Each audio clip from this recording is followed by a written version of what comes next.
பொதுவாக ஒரு ஜாதகத்தில் சனியினுடைய திசை எப்படி ஒருத்தருக்கு இருக்கும் அப்படின்றத இந்த பதிவில் பார்ப்போம். யோக திசையாக வர்ணிக்கக்கூடிய சனி திசை சில லக்னங்களுக்கு மட்டும்தான் வருது. ஆனால் மற்ற லக்னங்களுக்கு கொஞ்சம் கெடுபலங்களை தரக்கூடிய பாதகாதிபதி அல்லது அஷ்டமாதிபதியாக அவர் வந்தாலும் கூட மிதுன லக்னத்துக்கு நல்ல இடத்துல தான் அவர் இருந்தால் நல்ல பலன்களை தருவார் அப்படிங்கிறதுல எந்த மாற்றமும் இல்லை.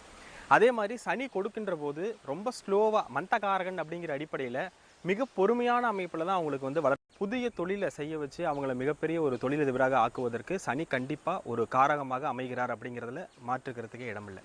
அதே சமயம் அந்த சனி கேந்திர கோணத்தில் இருந்தால் சசமகா யோகம் அப்படின்ற சொல்கிறோம். எப்படி லக்னத்திற்கு அல்லது ராசிக்கு கேந்திரங்களில் 1, 4, 7, 10 ஆகிய இடங்களில் ஆட்சி அல்லது உச்சமாக இருந்தது அப்படின்னா அதுக்கு பேர் சசமகா யோகம். பஞ்சமகா புருஷ யோகங்களில் அது ஒரு மிகப்பெரிய யோகம்.